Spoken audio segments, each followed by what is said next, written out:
Bonsoir, bienvenue sur la Libre Antenne, lundi, mercredi, vendredi, 21h, minuit, metatv.org, c'est la saison 3. Donc, bienvenue, comme d'habitude, désolé pour le retard, ce sont les aléas, malheureusement. En ce moment, il y a un œil sur les machines, il faut croire que c'est pas toutes les machines nous lâchent, elles ont, c'est comme les voitures, au bout d'un moment, tout vous lâche. Nous, c'est un peu pareil, les ordinateurs commencent à fatiguer de tourner 24 heures sur 24. Donc, il va falloir y avoir du changement, donc désolé pour ce retard. Grand bonjour à la régie, grand bonjour aux modérateurs, grand bonjour à tous les métanautes, et ce soir, une soirée exceptionnelle avec notre invité Laurent Glosy. Bonsoir Laurent. Bonsoir Patrick, bonsoir aux internautes. Oui, tous connectés. Laurent, toi, la dernière fois que tu étais venu, malheureusement, il n'y a pas eu de direct, donc on est content. Là, c'est en direct, finalement, tu vois. On a vaincu l'œil, hein, ça a bien commencé pour cette soirée, déjà, j'ai envie de dire, bien marquée. Alors, on va te présenter, Laurent, toi, nombreux livres, hein, tu as ramené tes ouvrages. Tu as écrit combien de livres en tout, là, avec des traductions? Bon, il y a des traductions aussi, tu m'as dit. Mais, pas loin de 10. Pas loin de 10, hein. Là, j'ai travaillé donc, en 2015 sur... un de mes livres phares, c'est Les Géants et l'Atlantide. Les Géants et l'Atlantide, qui est sorti en version... Alors, j'ai vu que ça, c'est quoi? Ça, c'est en anglais. C'est en anglais, mais tu m'as dit qu'il y avait plusieurs. Il y a aussi en allemand. En allemand, voilà. Donc, je me suis permis de le prendre. Donc j'ai travaillé sur des traductions, sur la traduction des géants, parce que pour moi c'est un livre phare, ouais. Qui concerne le créationnisme. La particularité de ce livre, effectivement, c'est d'expliquer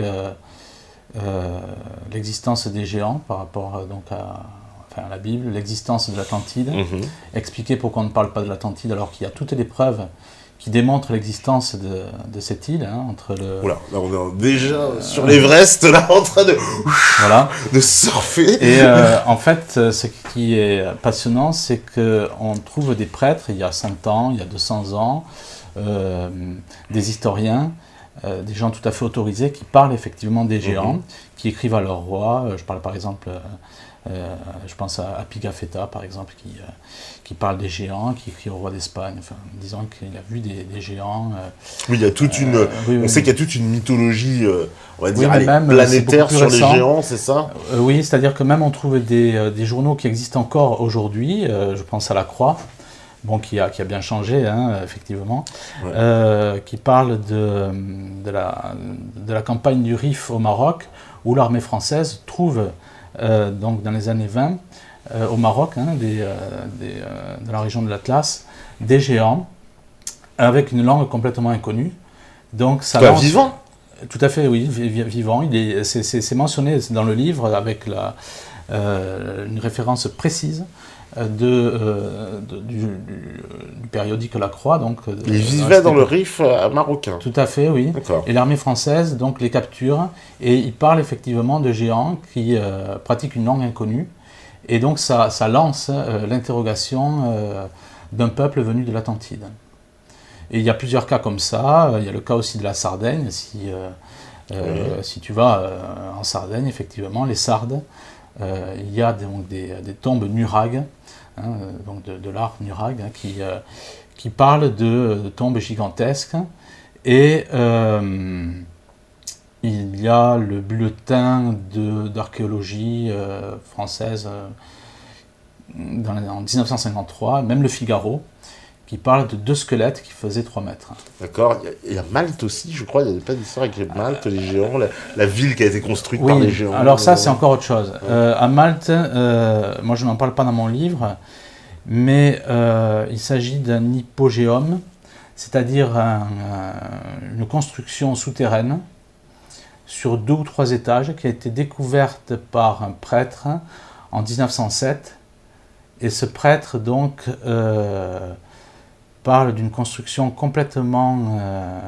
une construction très complexe, où même on peut se mettre à un certain endroit donc, de l'hypogéum, donc à Malte, sous terre, hein, une cité souterraine. Et il explique qu'à une certaine fréquence, le son couvre toute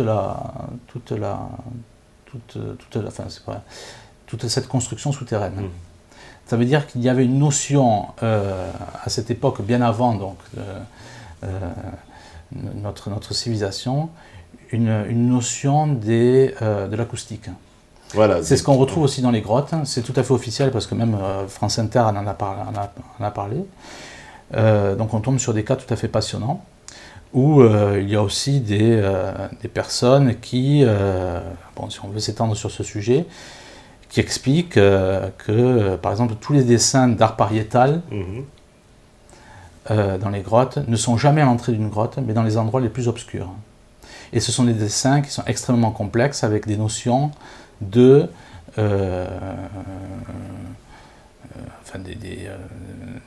notions de vitesse ou autre, je n'ai plus le terme en mémoire malheureusement, donc ça suscite effectivement l'interrogation sur, non pas un homme préhistorique, comme on nous le raconte, complètement stupide, mais bien au contraire, un homme qui était un fin connaisseur du dessin ou autre.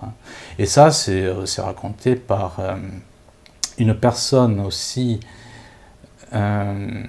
qui était spécialiste de proto-écriture, Emilia Masson, voilà, qui un jour est invitée par exemple pour faire une conférence à Nice. Et elle n'était pas très enthousiaste parce que elle était spécialiste donc, de proto-écriture dans le monde. Donc quelqu'un qui est quand même un gros cerveau, hein, dirons-nous. Et donc elle est invitée par Delumelet, Légion d'honneur, etc. Quelqu'un du système, on va dire. Et donc après effectivement la conférence, parce qu'elle accepte, Delumelet l'amène dans la vallée des merveilles, dans l'arrière-pays de Nice. Alors lui, ça fait 30 ans qu'il est là, il lui explique, voilà un fossile de coquillage ou autre. Et pendant ce temps, donc, elle regarde le paysage, et elle dit, mais nous sommes effectivement dans une vallée sacrée, avec une montagne qui est taillée, qui représente un dieu, et elle parle aussi de pierres, lorsqu'elle regarde ça, qui représentent des constellations. C'est dans la vallée de Nice. Oui, c'est dans l'arrière-pays de Nice. Ouais. Et quand elle découvre ça, donc Delumelet est complètement fou de rage. Elle sait très bien ce qu'elle voit. Ça fait pas 30 ans qu'elle est là, ça fait 30 minutes. Elle parle d'archéologues qui sont complètement mal formés, etc. Et elle perd son travail, bien entendu. Et entre-temps, elle fait connaissance elle a écrit des livres à ce sujet. Elle fait connaissance d'un gendarme, autant que je me souvienne, qui avait fait des études, comme quoi le hasard fait bien les choses, sur des études d'archéologie. Et ils font des rondes. Et un soir, ils entendent du bruit dans une caverne et ils tombent sur des gens en train de détruire l'art pariétal des cavernes, qui contredisait effectivement, puisque ces dessins offrent effectivement des notions de perspective, des dessins très complexes.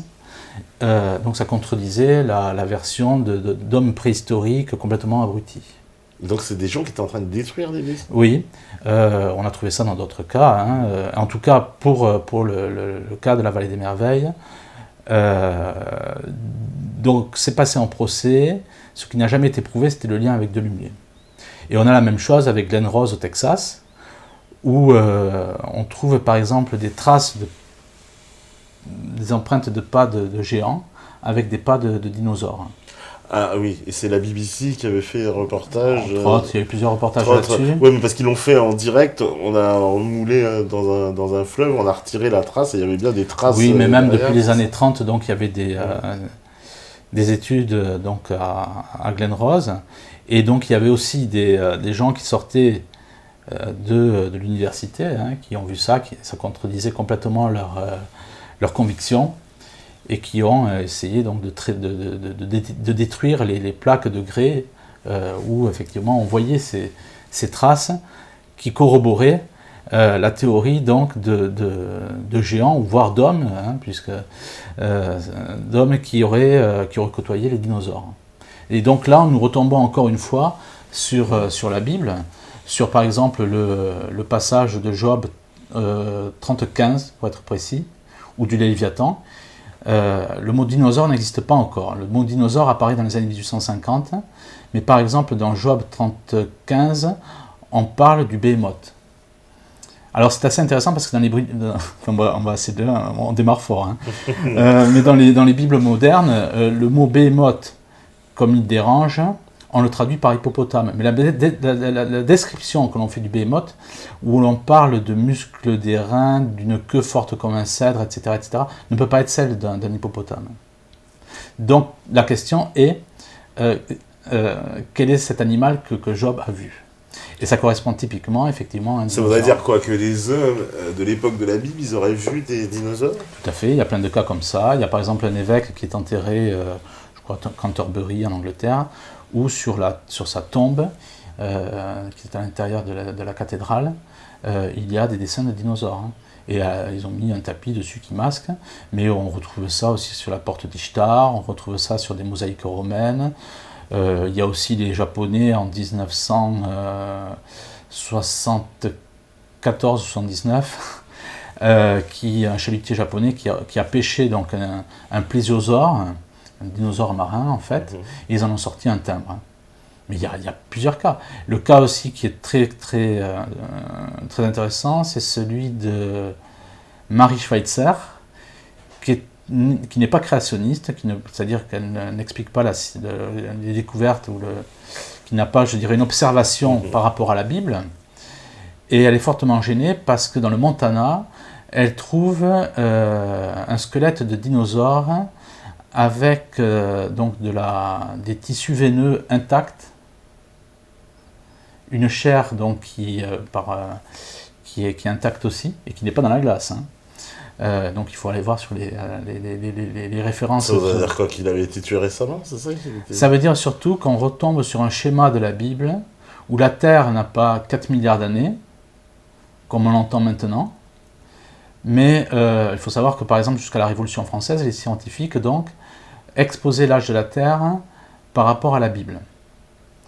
Alors ça c'est encore des sujets très profonds, puisque même la King James, qui était une Bible protestante, donc, oui, la Bible traduite par le roi Jacques, mentionnait en note de bas de page les études de datation du pasteur James Ussher, qui donnait des dates très précises sur le déluge, sur toutes ces choses-là, et qui portait crédit effectivement à une terre de 6000 ans. À partir de la Révolution française... C'est possible ça, 6000 ans, puisque si on s'en fie à l'histoire officielle, on a des choses qui sont bien plus vieilles que 6000 ans quand même, non?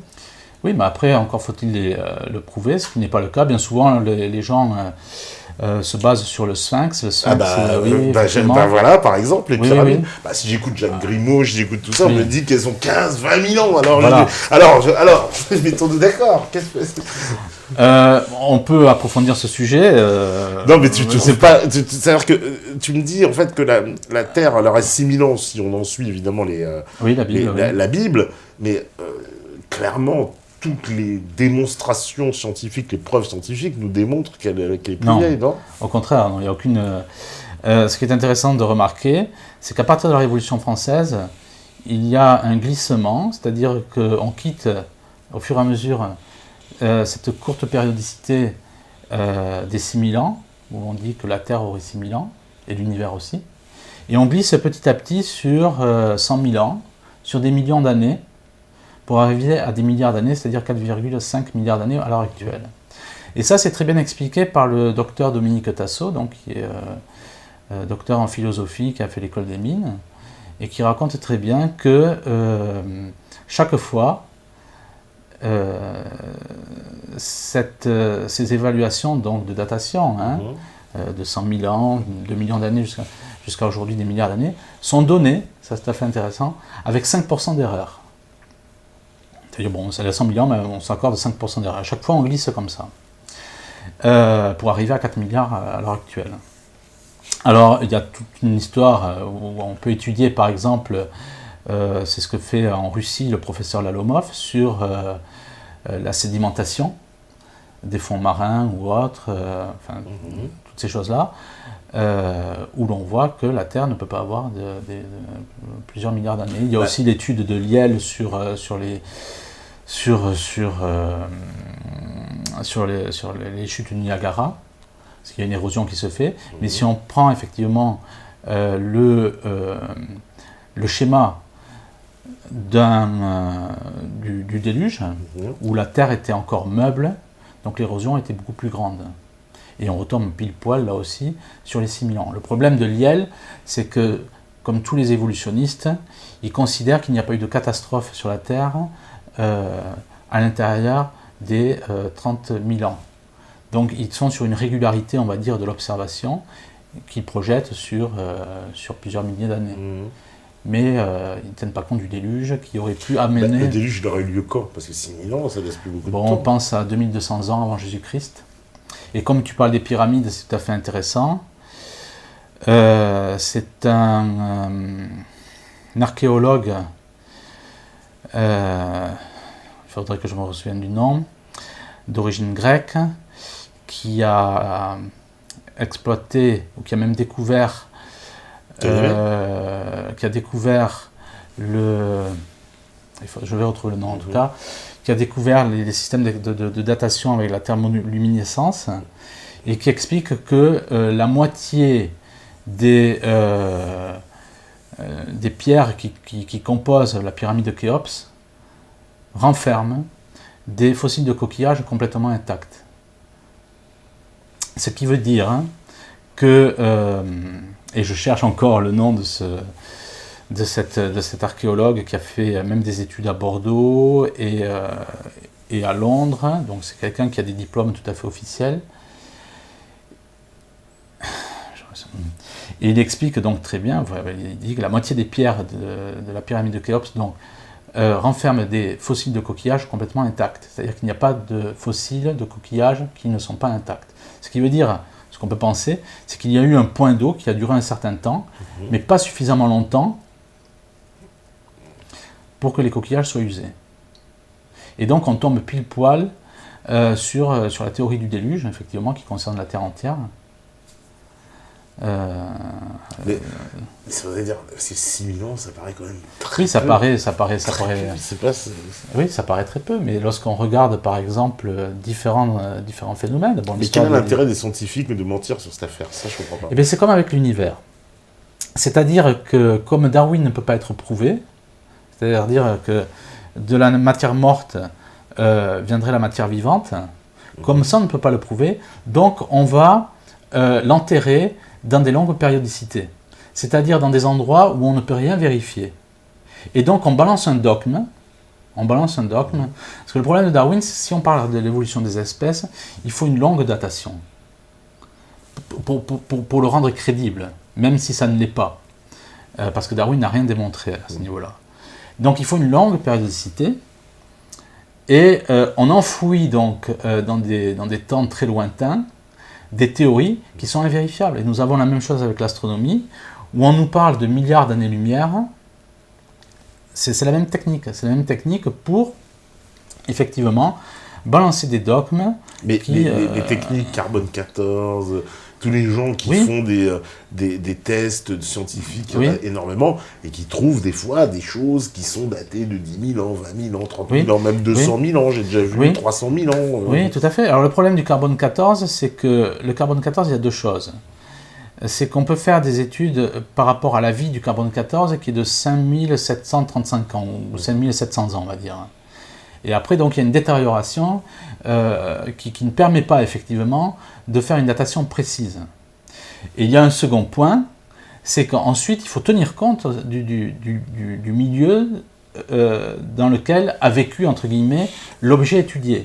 Si, par exemple, on va étudier un arbre qui est à côté d'un aéroport, effectivement, l'apport en carbone va être bien plus grand. Donc, on ne peut pas... il faut tenir compte de plein de paramètres dont les scientifiques, à l'heure actuelle, sont assez, pour lesquels les scientifiques sont négligents. Mais ça voudrait dire quoi? Tout a apparu en même temps, les dinosaures, les hommes, les machins. Mais qu'est-ce qui s'est passé avec les dinosaures? Pourquoi ils ont disparu, alors, entre guillemets? Alors là, c'est tout l'intérêt de parce que du de coup, l'explication officielle de la météorite qui supplante tous les dinosaures, elle ne tient plus parce que du coup, les hommes aussi auraient été squeezés s'ils étaient au même moment. Tout à fait, oui. Donc ça ne tient plus. Donc il s'est passé quoi alors, du coup, avec ces dinosaures? Ils n'ont pas pu disparaître comme ça, du jour au lendemain. Non, alors c'est tout l'intérêt, c'est que est-ce que le déluge a entraîné un changement des lois de la nature, un changement aussi de la pesanteur. C'est-à-dire que tout ce qui était lourd sur la Terre ne pouvait plus se mouvoir. Et donc c'est pour ça qu'on peut penser que les géants aussi auraient disparu.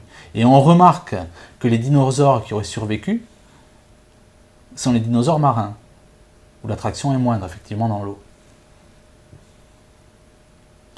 Donc en fait, le déluge implique deux choses, implique une chose essentielle, c'est-à-dire, là-dessus les créationnistes, c'est-à-dire les gens qui pensent que la Terre a 6000 ans, qui pensent que la Bible a une valeur scientifique,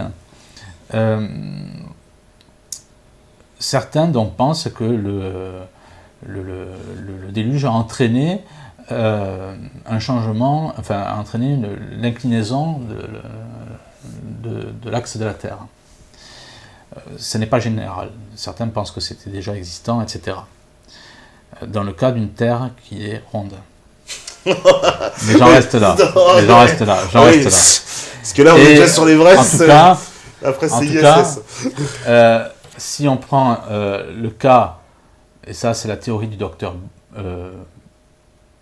Bogg, B-A-U-G-H, qui a fait des expériences à ce sujet et qui pense que le déluge aurait entraîné un changement des courants magnétiques, ces courants magnétiques impactaient sur les lois de la gravité.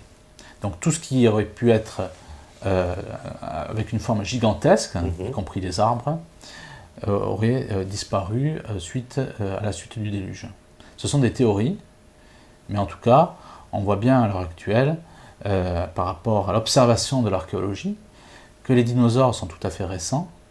On le voit par des études, donc, ou du moins des révélations de gens qui ne sont absolument pas créationnistes. Je parle du docteur Schweitzer. Et il y a plein de cas comme ça de dinosaures où on voit qu'ils sont tout à fait récents.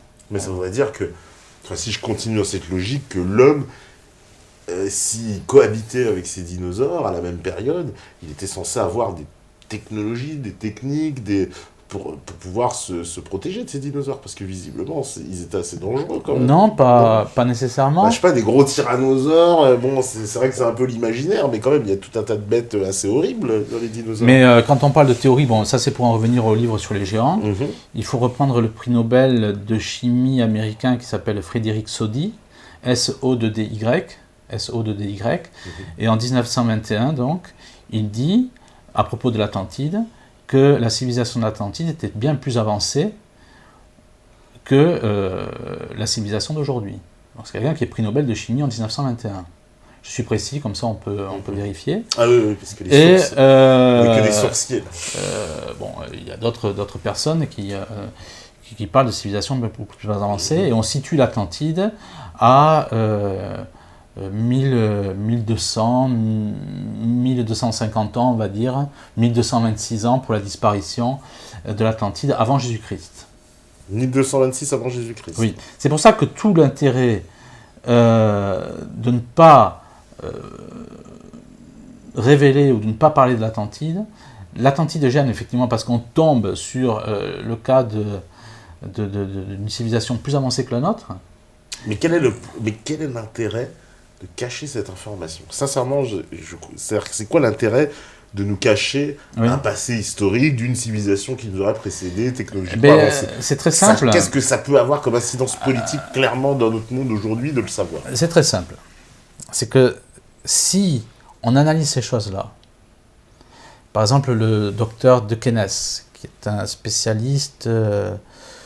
donc je me souviens, un ingénieur en nucléaire, etc., qui dit qu'au large des Açores, donc, il y a le reliquat de l'Atlantide, donc sous les eaux, et on trouve des formes pyramidales qui sont exactement les mêmes que les pyramides des Incas. Si on révèle toutes ces choses-là, si l'on explique par exemple toute la technicité qui a pu permettre la construction des Moai, c'est-à-dire les statues de l'île de Pâques.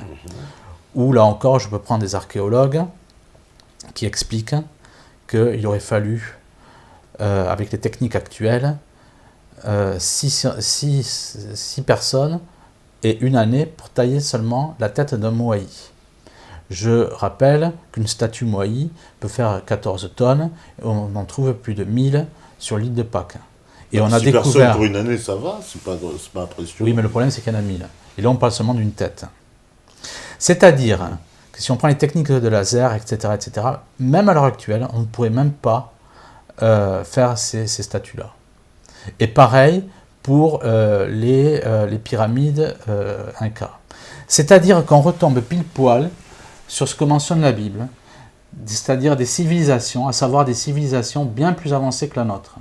Il faut lire par exemple dans la Bible Genèse 3.5, où l'on parle d'hommes qui sont connaisseurs, connaissent donc les instruments de musique comme la harpe et le chalumeau. La harpe et le chalumeau. Oui, c'est mentionné dans la Bible, Genèse 3.5, à l'époque d'Adam et Ève. C'est-à-dire que si nous avons une réflexion qui est poussée, nous nous rendons compte que l'homme de la création est bien plus intelligent que l'homme d'aujourd'hui.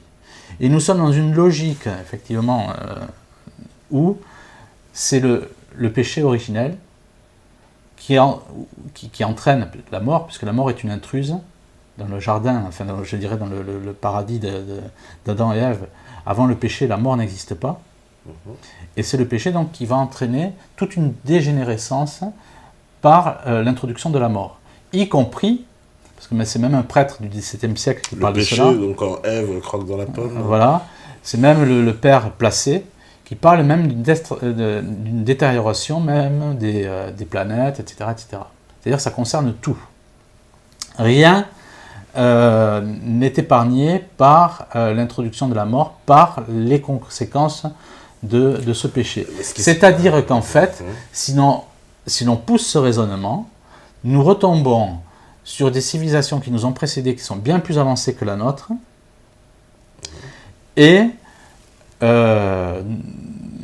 nous retombons sur un homme qui est... on ne retrouve pas... Alors, tu vas me dire quoi, par exemple, ça corrobore en fait la Bible, tout simplement. Ouais, mais où sont les traces archéologiques? Parce que, bon...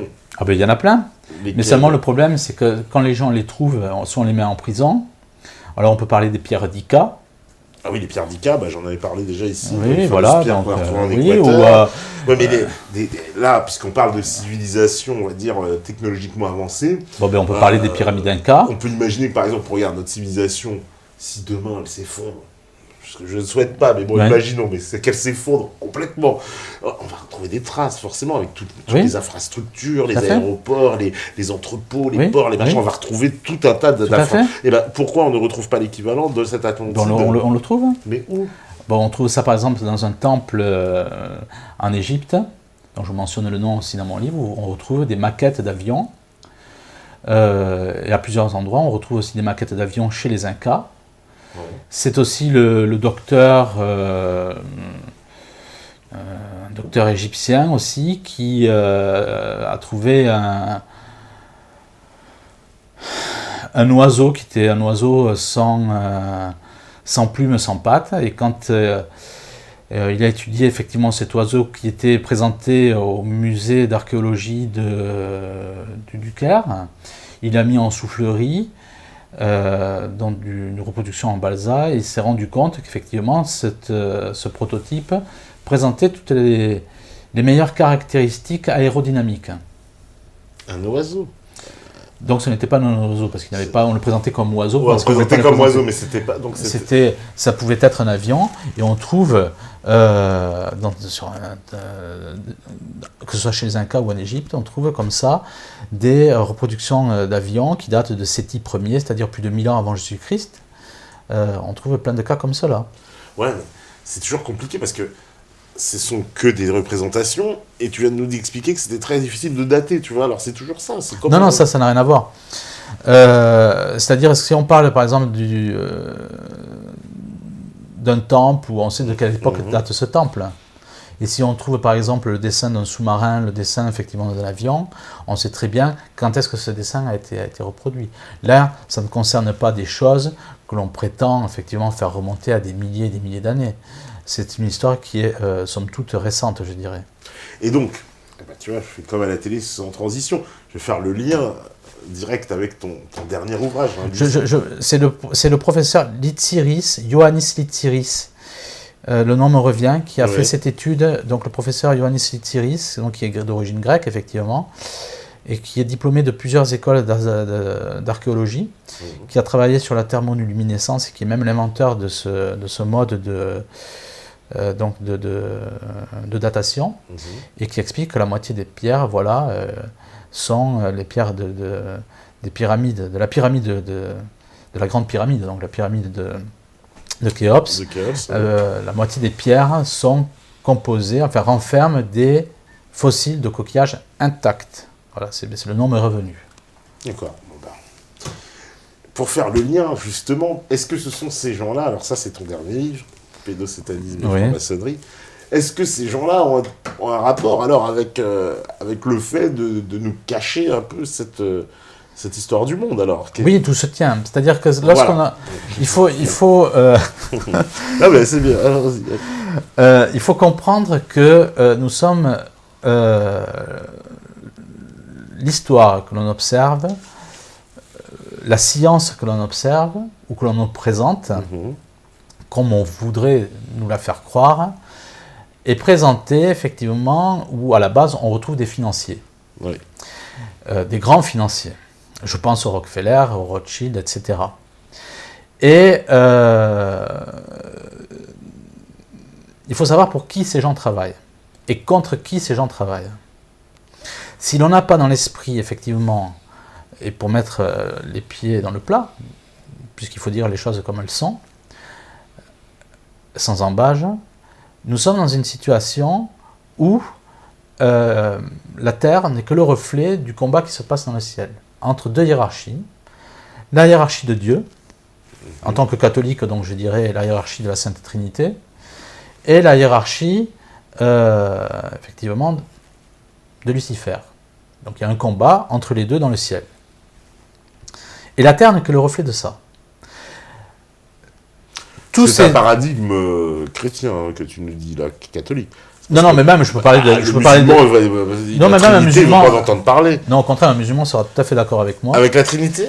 Pas avec la Trinité, mais si je parle d'une hiérarchie de Dieu avec une hiérarchie... Ah voilà, donc voilà. Dans leur paradigme, ça va être différent aussi. Mais en fait, la compréhension, ils l'auront, parce que les musulmans, effectivement, restent la religion qui... Et puis même le Coran mentionne des critères, on peut parler des géants,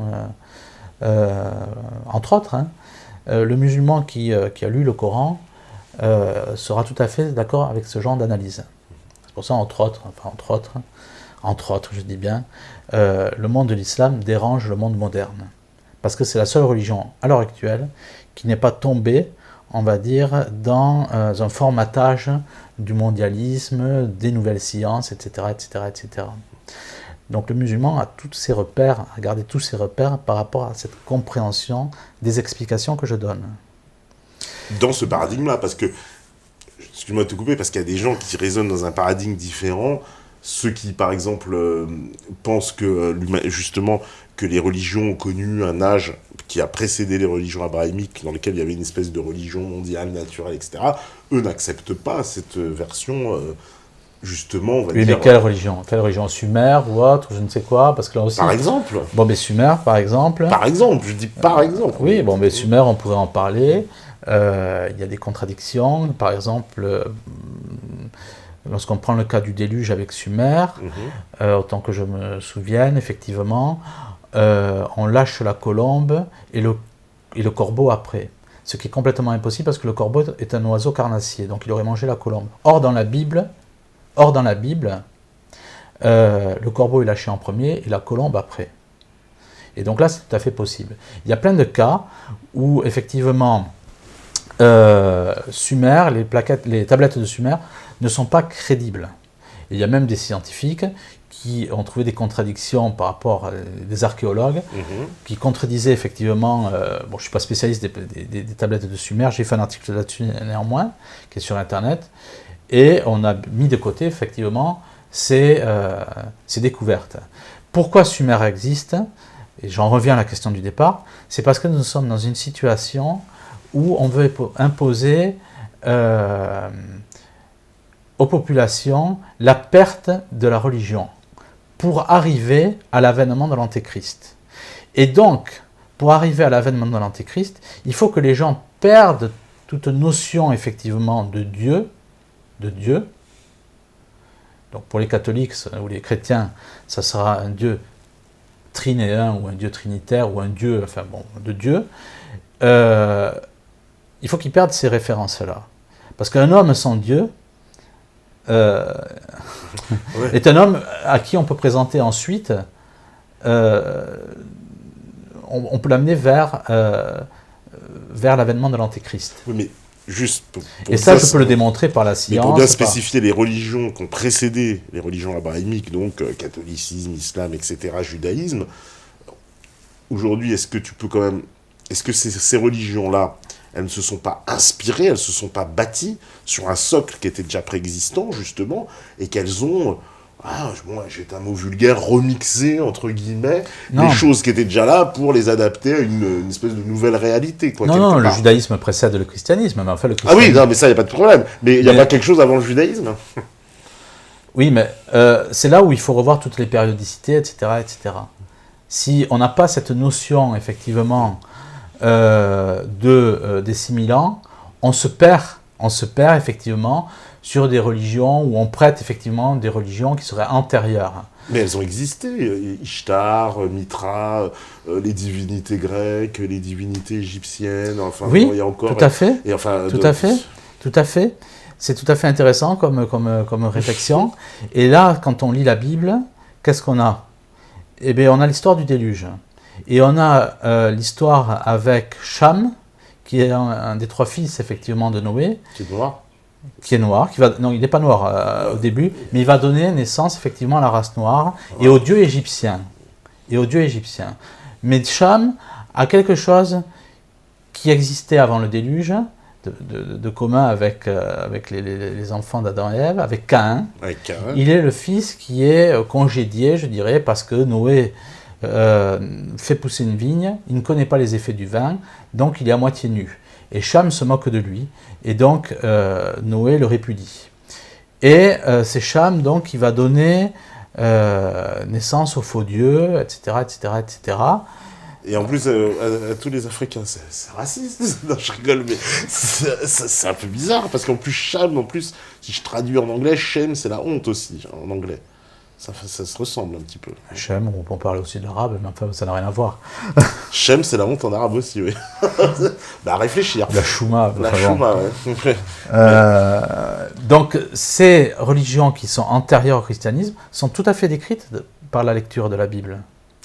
Et l'histoire de Cham, c'est que Cham va donner lieu à des faux dieux qui sont des pharaons, mais aussi aux faux dieux de la Grèce, aux faux dieux de Rome, voire aux faux dieux aussi. Tu dis les faux dieux, mais moi...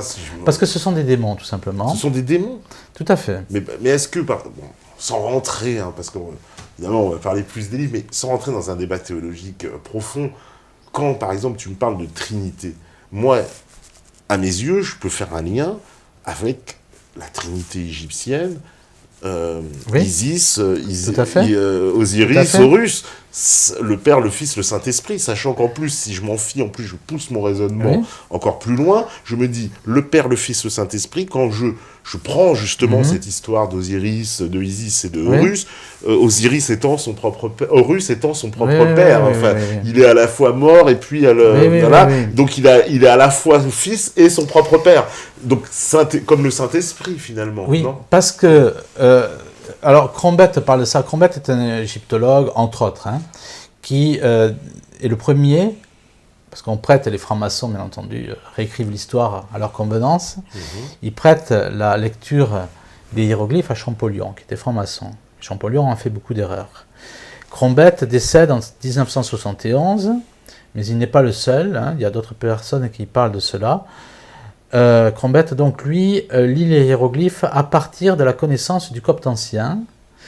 Et il dit qu'en Égypte, effectivement, il y avait la notion d'un dieu trinitaire.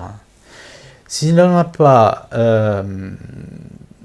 cette notion, je dirais, en démonologie, où le démon calque Dieu et le singe de Dieu, on ne peut pas comprendre ce qui s'est passé avec Osiris. C'est-à-dire que le démon va effectivement reproduire une trinité, mais une trinité qui n'est pas divine. c'est pas l'interprétation qu'on a pu donner. Parce que tu vois, moi, si je prends historiquement, je me dis, attends, c'est quand même deux mythes qui sont très proches et qui... Oui, comme par hasard, bien sûr. Bah justement, voilà, comme par hasard. Comme par hasard. Mais sachant qu'il y en a un qui arrivait quand même des milliers d'années après l'autre, donc je peux penser Parce quand même... que tu as une lecture qui n'est pas une lecture biblique, qui n'est pas la lecture des 6000 ans, mais les Égyptiens avaient déjà une notion de la Trinité, mais pas la Trinité d'Osiris ou que sais-je. Et ça, c'est même rapporté dans un livre qui est paru en 1850, qui a été écrit par un Allemand. Le livre a été traduit en français, dont j'ai oublié le titre malheureusement. Il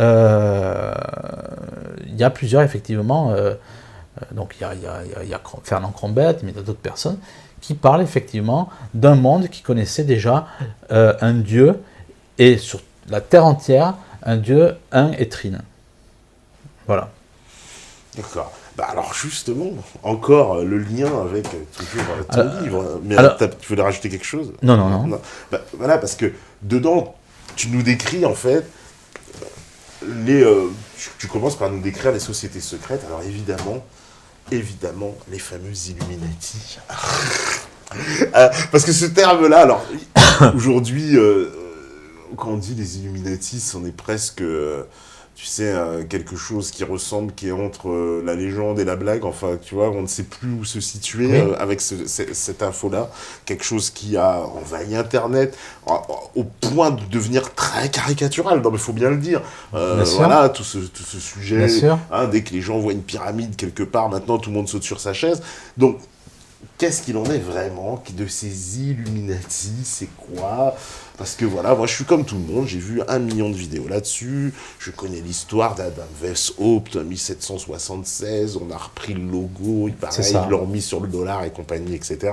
Enfin, tout le monde a suivi, hein. Comme je dis ici, on est déjà au doctorat conspi, hein. Ceux qui sont bac conspi, moins 2, faut aller revoir les vidéos à l'avance, nous on avance, hein. On est déjà à un niveau plus élevé. Et donc, tu nous expliques un peu la genèse, parce qu'on m'a dit que je disais la genèse, c'est vrai, c'est mon côté africain. La genèse. Voilà, parce que je mettais un accent. On m'a dit, il n'y a pas d'accent, mais les gens mettent un accent au moment où je fais remarquer. Enfin bref. Et donc, la genèse de cette affaire des Illuminati, ce serait donc les Rothschild. Clairement, tu nous dis que les Rothschild, enfin la famille Rothschild est impliquée dans la création de cette société secrète. Oui, enfin moi j'invente rien. Hein. Ah ben, j'ai pas dit que t'inventais. Hein. Je reprends les éléments du livre. Non, je reprends les éléments du livre. Je reprends les éléments du livre parce que tu nous décris bien, tu reviens sur l'histoire. Alors, évidemment, beaucoup d'entre nous ont suivi cette affaire. Et donc, cette société secrète, puisqu'au départ, il s'agit d'une société secrète. D'ailleurs, il faudrait qu'on trouve la bonne définition. C'est quoi une société secrète? Pour bien s'entendre, ce sont des gens qui se réunissent entre eux, c'est ça, sous un secret avec un objectif. Oui, c'est-à-dire qui n'est pas connu. Hein, qui n'est pas connu du grand public. Voilà, oui. C'est quoi ta question? Eh ben, la question, c'est l'idéologie qui berce ces gens-là depuis le départ, c'est... tu nous expliques le satanisme, clairement. Oui, ça c'est écrit dans le livre de Weishaupt, qui s'appelle Le Testament de Satan, qui est écrit en 1771. Weishaupt est financé par Rothschild pour créer l'ordre des Illuminati, qui voit le jour le 1er mai, comme par hasard le 1er mai, un jour. La fête des travailleurs fêtée dans le monde entier, 1776. Weishaupt, dans son livre, écrit que le dieu, entre guillemets, des Illuminati est Lucifer. 100 ans après, dans Morals and Dogma, Albert Pike écrit la même chose, 100 ans après, alors que les Illuminati sont morts. Les Illuminati sont dissous par le prince de Bavière en 1785. Et 100 ans après, donc, nous avons Pike qui confirme. Alors Albert Pike, général sudiste, pour les profanes, on rappelle. Général sudiste, donc franc-maçon de 33e degré. Créateur du Ku Klux Klan, c'est ça, entre autres, un des fondateurs. Oui, et personne sanguinaire, comme beaucoup de chefs francs-maçons. Donc on voit encore que la franc-maçonnerie est purement, dans sa pratique, luciférienne, anti-humaine, etc., sanguinaire. Donc les Illuminati, voilà, pour faire clair et bref, les Illuminati donc sont dissous en 1785 Et la vérité est connue parce qu'il y a un prêtre défroqué, qui s'appelle le père Lance, qui transporte dans une sacoche, alors, soit on lui prête un cheval ou pas, mais en tout cas il transportait dans une sacoche des documents secrets des Illuminati. Et il est foudroyé. Il est foudroyé, ouais, c'est ça. Donc il est mort. La police bavaroise découvre les plans des Illuminati. À la suite de cette découverte, il y a effectivement une enquête qui est menée et qui est menée chez plusieurs effectivement cadres ou chefs des Illuminati qui sont découverts, puisque les noms sont mentionnés. Et on pense notamment à von Zweig, qui était des avocats de Weishaupt ou autres, où on retrouve chez lui des amulettes, des objets faits pour des cultes lucifériens, et aussi ces plans conspirationnistes qui visent à faire naître une révolution en France, donc du renversement du trône et de l'autel, et par cette révolution, faire naître une révolution par la France en Europe. En Europe, hein. Pour adopter un nouveau système en Europe. Voilà. Et tu retrouves les mêmes choses aussi, les mêmes financiers pour la révolution bolchevique. Il suffit de lire à ce sujet un homme qui est tout à fait autorisé, qui s'appelle David Francis, qui était l'ambassadeur américain à Moscou au moment de la Révolution, où il publie un livre qui s'appelle Russia from the America Embassy. Donc je me souviens, où il raconte tous les financements des Rothschild pour la révolution bolchevique, qui battait de l'aile, et c'est même eux qui la remettent à flot, etc., contre les Russes blancs, enfin bon, bref. Ce que l'on remarque, donc c'est ce que je disais tout à l'heure, pour faire bref et concis, c'est que les Illuminati disparaissent, mais on retrouve les mêmes financiers aujourd'hui qu'avant, donc je pense aux Rothschild notamment, et on retrouve les mêmes plans. Quels sont ces plans ? Ces plans, c'est une conspiration pour abattre Dieu, ce qu'on appelle abattre l'autel, le trône et l'autel, et les rois, qui sont dédiés à Dieu. Déjà, et même dans le Testament de Satan, on en parle, la destruction des familles. On pense aussi, à ce moment-là, à la corruption des élites. Je pense qu'à l'heure actuelle, il n'est pas besoin de faire de dessin là-dessus. On pense aussi à la destruction des nations et à une gouvernance mondiale. Nous sommes exactement dans le cadre de l'ONU. Attends, dans le plan de 1785, c'est marqué gouvernance mondiale, etc. On parle du moins de la destruction des nations par une gouvernance mondiale, tout à fait. Et ce qui est tout à fait intéressant, c'est que quand on regarde, je fais un clin d'œil, le drapeau de l'ONU, on se rend compte que la Terre est parcelée par 33 morceaux, 3 fois 11, et que de chaque côté, il y a 2 épis, qui sont, enfin, deux branches donc, constituées chacune de 13 épis.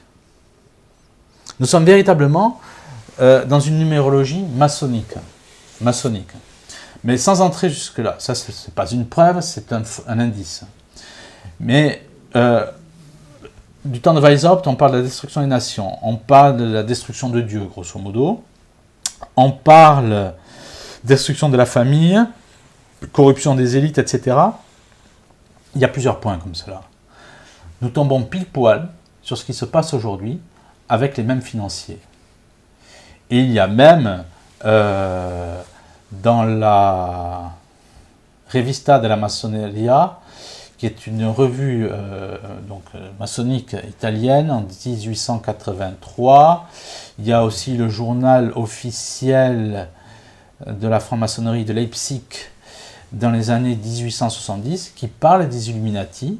Et pour être plus précis, la Revista della Massoneria, donc plus de 100 ans après la dissolution des Illuminati en Bavière, parle des plans des Illuminati qui sont entrés en œuvre en Italie et qui ont pu donner lieu effectivement à la Révolution italienne avec Garibaldi et tout le reste, qui eux-mêmes étaient des satanistes.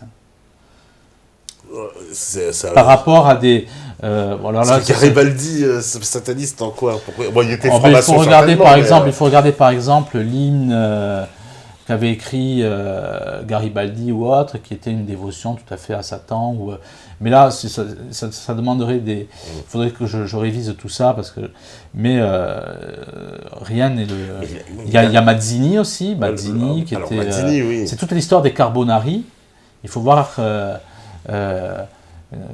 qui vénérait les Carbonari, etc. La lutte contre le pape, etc., etc. Mais alors, juste, tu vois, puisqu'on parle...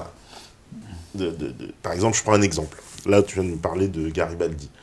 Tu me dis qu'il est effectivement dans cette mouvance-là. Or, Garibaldi, moi, si je m'en fie à l'histoire officielle de l'Italie, c'est l'unificateur un peu de cette Italie. Donc, ça ne peut pas être un destructeur des nations. L'unificateur contre les princes, contre les royaumes. Contre les royaumes. L'unificateur pour créer une république. Ouais. Voilà. Et d'ailleurs, ça, c'est très bien expliqué. Ouais, mais il n'y aurait pas de nation italienne, sinon. Non, mais la nation italienne n'est pas, je dirais, c'est pas un bienfait. Ah bah, dis ça aux Italiens, c'est marrant, les Italiens, ils sont non, mais c'est pas, je veux dire, c'est pas... Ils seront contents d'avoir leur pays, quoi. C'est pas un objectif, et même l'Italie montre très bien aujourd'hui que c'est un pays qui n'a pas réussi, on va dire, son unification comme la France a pu le réussir. L'Italie reste encore très fortement régionale. Hein. Oui, mais parce que ce sont des pays qui ont connu une unification justement très tardive, comme l'Allemagne, la France, c'est une des plus vieilles nations, comme l'Angleterre, ce sont de très très vieilles nations. Quoi. Oui, mais enfin, la France, bon, si on prend, ça c'est encore un autre débat, mais si on prend par exemple l'histoire du rattachement de la Bretagne à la France avec l'histoire de Anne de Bretagne, on voit bien que ce sont des choses qui ne se sont pas faites naturellement.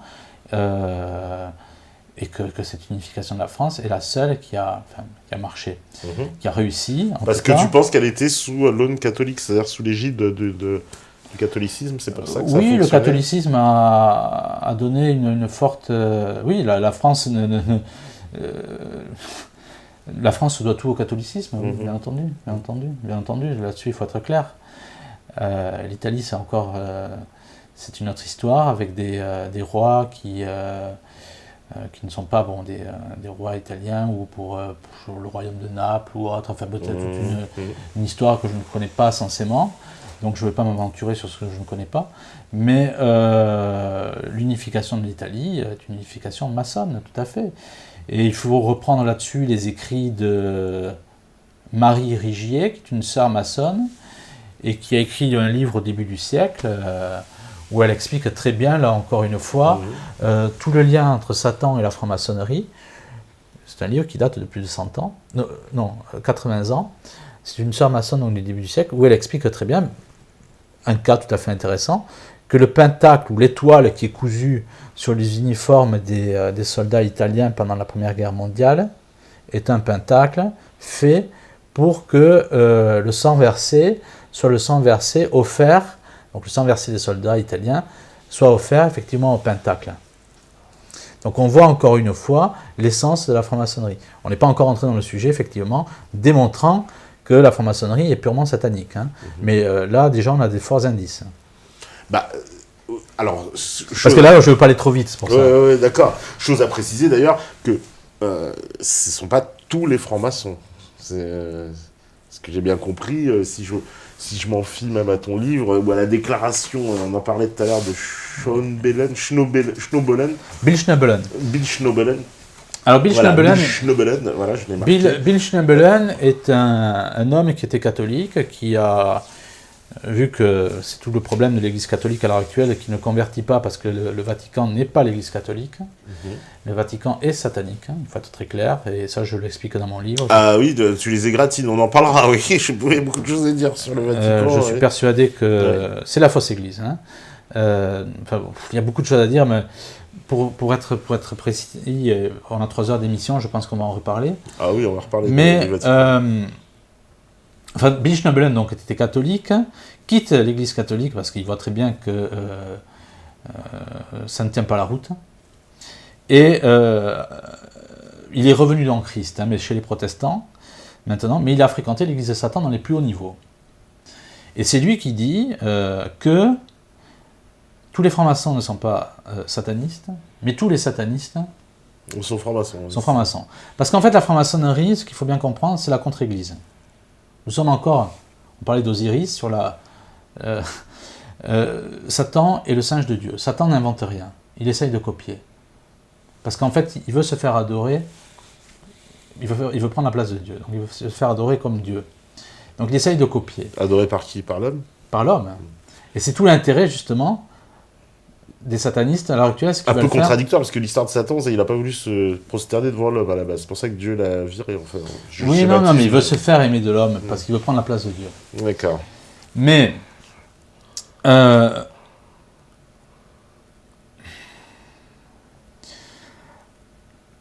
où est-ce que j'en étais?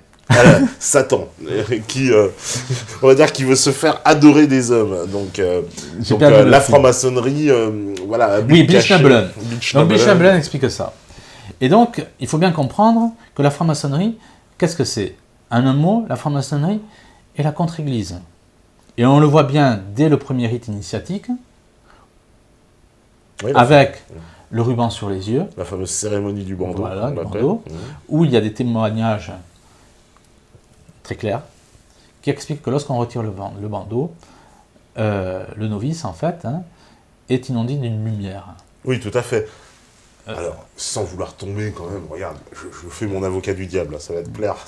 Mais justement, la personne, puisqu'elle a les yeux bandés, elle est dans le noir. Non, mais tu m'enlèves immédiatement, je vais avoir la lumière. Elle est inondée par une lumière, effectivement, qui n'est pas la lumière de Dieu. Et qui ne peut pas être la lumière de Dieu par l'initiation, etc., etc. Parce que l'initiation aussi se passe avec... on fait prêter serment aux francs-maçons, serment de fidélité, à un ordre qu'il ne connaît pas, avec une épée sur le cœur, avant qu'on lui enlève le bandeau. Et on lui demande effectivement de se défaire de tout ce qui est métallique. C'est encore un mensonge de la franc-maçonnerie, parce que les francs-maçons sont très au courant, enfin dans les hauts niveaux, de tout ce qui est surnaturel. Et donc, on l'invite à se défaire de tout ce qui est métaux. C'est la fausse interprétation que l'on donne aux novices, dont parle Pike dans Morals and Dogma, où il dit il faut donner aux francs-maçons de bas étage, enfin de petit degré, des fausses interprétations, parce qu'il n'a pas à savoir que le dieu de la franc-maçonnerie est Lucifer. C'est écrit dans Morals and Dogma, et ça confirme ce qu'écrivait donc Weishaupt dans le Testament de Satan. Donc, qu'est-ce qui se passe? Pourquoi on demande aux francs-maçons de se défaire des métaux? Ce qu'on peut très fortement penser, effectivement, dans cet ordre qui est celui de la contre-église, c'est qu'en fait, il s'agit de se défaire de tout ce qui est protection, médaille miraculeuse, médaille de la Sainte Vierge, etc., etc., etc. Bon, ah oui. C'est une interprétation qui est sujet effectivement à réflexion, que plusieurs personnes qui sont sorties de la franc-maçonnerie pensent, effectivement. À cela, il faut ajouter l'histoire de la cérémonie du bandeau, où cette lumière qui inonde effectivement la perception de l'homme, du novice, n'est pas la lumière de Dieu.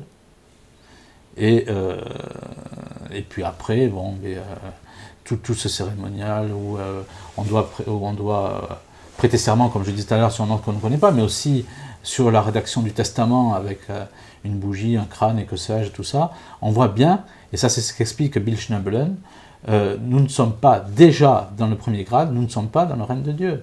Nous sommes dans des eaux saumâtres que le franc-maçon va ingérer à son insu et qui va l'éloigner de Dieu. Nous sommes dans le surnaturel. Si l'on ne comprend pas le surnaturel, on ne peut pas comprendre la franc-maçonnerie et on restera constamment égaré. Parce que tant qu'on n'a pas les interprétations de l'Église, ou la notion, on va dire, de Dieu, pour parler de manière un peu large, tant qu'on n'a pas cette notion de l'existence de Dieu, et d'une hiérarchie qui combat Dieu dans le ciel comme sur la terre, et c'était effectivement, et ça c'est écrit noir sur blanc par Weishaupt, et c'est exactement le but des Illuminati, c'est d'arriver par la perversion à faire accepter Satan à l'homme. Tant qu'on n'a pas cette Satan, il notion-là. prend plusieurs formes à ce moment-là. C'est ça qu'il faudrait Non, c'est pas qu'il comprendre. prenne plusieurs formes. C'est que si on n'a pas cette notion des choses, cette notion surnaturelle, notre jugement est complètement erroné, biaisé pour tout. Mais celui qui est hermétique, celui qui dit, Oui. je suis pas spécialement dans une religion, mais voilà, je suis pas non plus dans le satanisme. Alors, lui, il est quoi, lui? Ça, c'est encore une autre question. Léon Bloy lui disait que celui qui... mon ami Salim Laibi met ça dans un de ses livres. En tout cas, la citation est excellente. Léon Bloy disait, celui qui ne prie pas Dieu, prie Satan.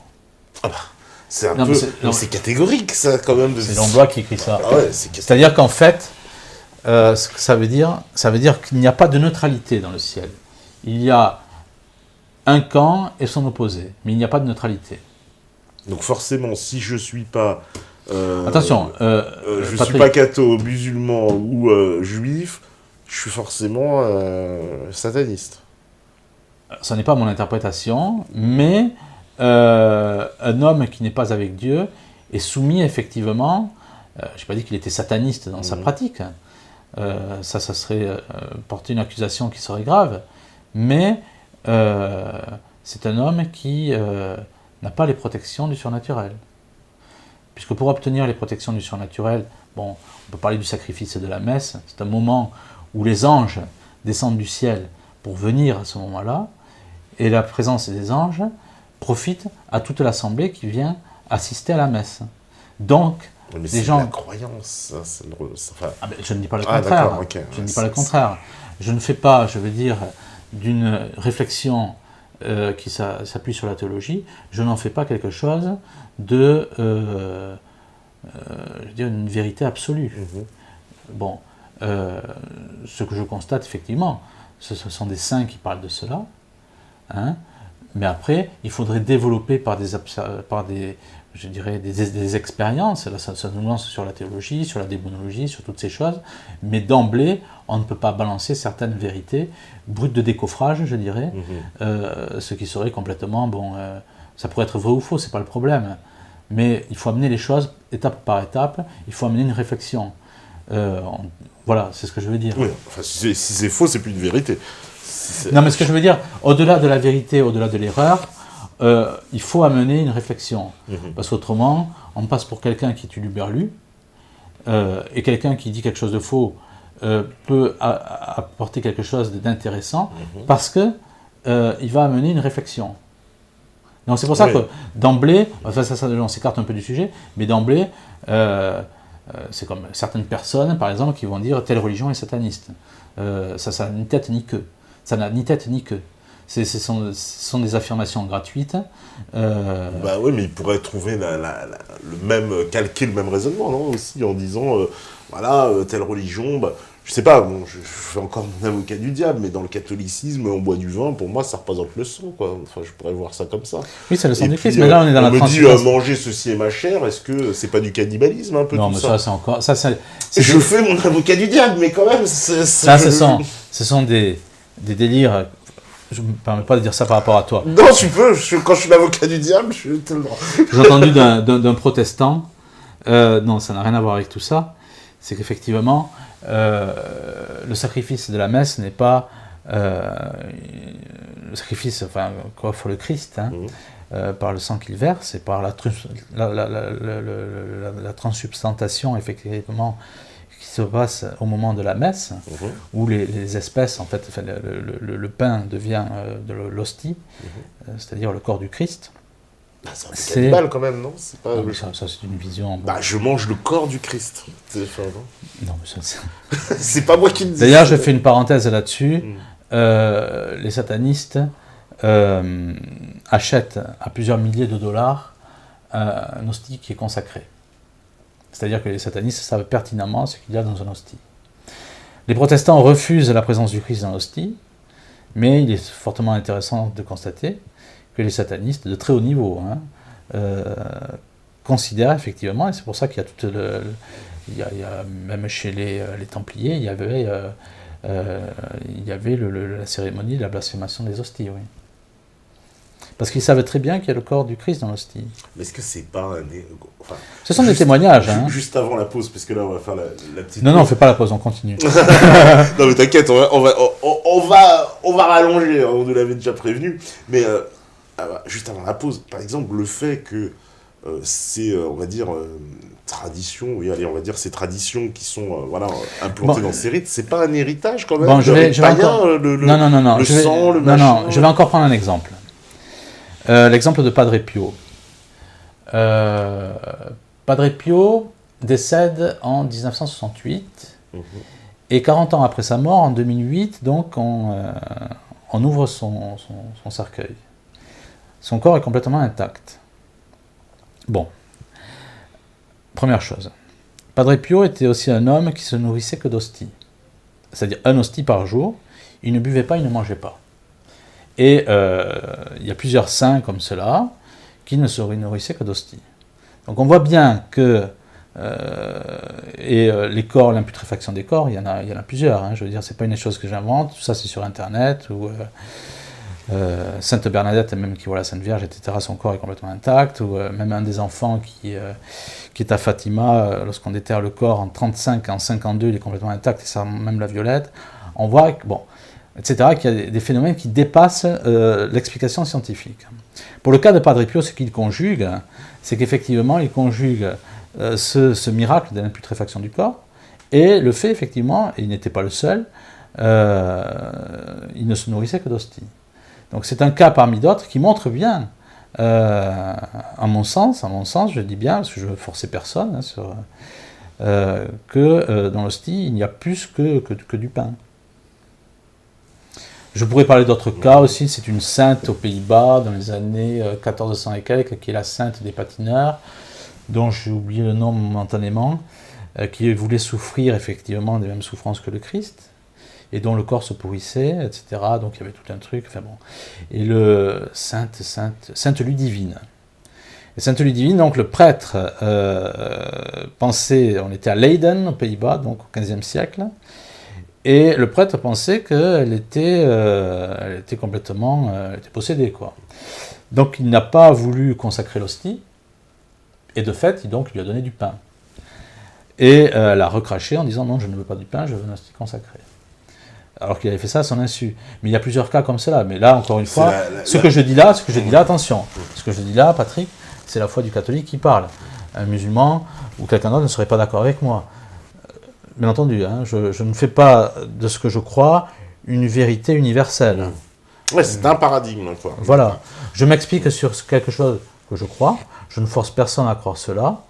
Mais voilà, ça reste, je veux dire, j'expose quelque chose tout à fait naturellement et simplement. D'accord, mais d'un point de vue du paradigme chrétien catholique, voilà. Exactement, pour être précis.